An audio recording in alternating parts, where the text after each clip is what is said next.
One of the best drafting teams in the NFL is the Pittsburgh Steelers. Wonder why they win all those championships.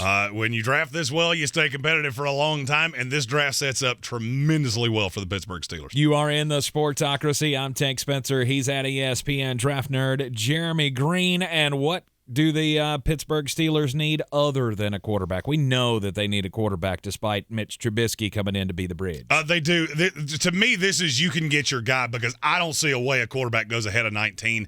They've been on Malik Willis for as long as I can remember, and that's where I think they go here.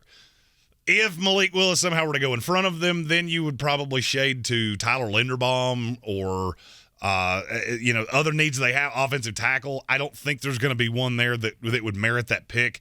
I could see them taking another receiver later.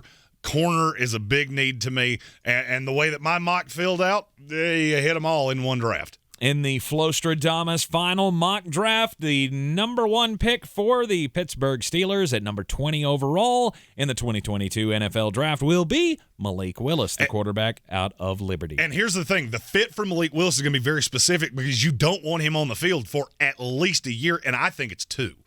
You can sit him behind Mitch Trubisky. It's a perfect bridge. He can learn from Mitch, who's a smart quarterback. Mitch is able to rehab his value with a smart team, good receivers. And Malik Willis could be a star down the line.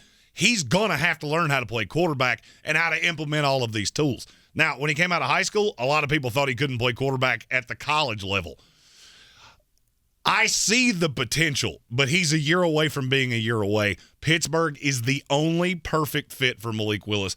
I don't like the chances of him developing with any other team in any other situation. Yeah, but I love him in Pittsburgh. That's also a team with a structure, a front office structure that can stick their fingers in their ears when things don't go so well for Mitch Trubisky. Exactly. That's why it works here.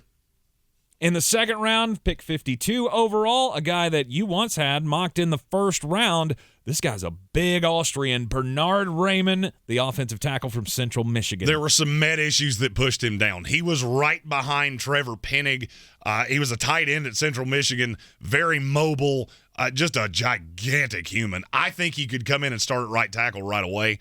I don't think he's a left tackle yet. You're going to have to develop him, really teach him to play the position, but he does project there down the line. And I'll be honest with you, if there's any team that can turn him into a left tackle immediately, it's the Steelers.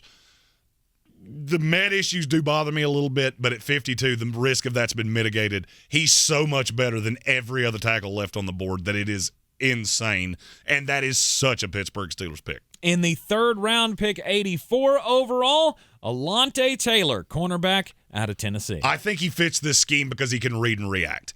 Raw. There's no doubt raw. Some teams think he's going to have to play safety or that Tyrann Mathieu movable play in the slot. I don't see that. I think he can play on the outside in the right system. To me, that system is Pittsburgh. He would be a nice complement. I think he would come in and be the 2 right away. Then you would have him, Levi Wallace. If you could find a way to bring back Joe Hayden, that would even help in furthering along his development because he wouldn't be asked to do as much right away. I love Alontae Taylor, and I think his best fit is with Pittsburgh Steelers. And Steeler fans may be saying, but what about a third wide receiver? Well, you'll get one on day 4. 3. Or excuse me, day 3. In round 4. Thank you very much. Justin Ross, the wide receiver out of Clemson. The rest of the day 3 picks right here on the screen. Justin Ross is the player they've been tied to this entire process. The med pushed him down. I know Pittsburgh really likes him. If they get him here at 138, it would be an absolute home run. Another player I want to talk about, and look, Pittsburgh is such a specific scheme. I look at a guy in James Skalski that they brought in on a top 30 visit. He would fit this system so well. Allow Devin Bush to do the things that he does. You're going to have to do something. And look, I know you got Miles Jack, interchangeable pieces. Skalski would be a special teamer off the jump, but he fits that Pittsburgh Steeler mindset so well. And a guy I really like, being from North Carolina and a Tar Heels fan, Joshua Ezeudu in the 7th round. That's not a bad pick either. Developmental piece, to me, projects 2 years down the line as a guard that could be a starting level guard in the NFL, but you're going to have to work on the technique. And whenever your guy gets picked, we will be covering it live from the Ingles Studio, all 262 picks here in the Sportsocracy. In the description of this video, you'll see the link for all 3 streams. We'll be doing all 3 days, every pick of this draft, instant analysis, grades of picks. We're going to drink beers and talk shit and tell jokes. This will be just like watching the draft at a bar with your buddies with no risk of a DUI. And we are the Democratic Republic of Sports. Hit that subscribe button. That will get you into the chat for all 3 days of the draft. It's going to be a whole lot of fun, and we'll be coming to you, as always, from the Ingles Studio. Ingles Supermarkets, low prices, love the savings. I'm Tank Spencer. He's Jeremy Greene, and we will see you tonight.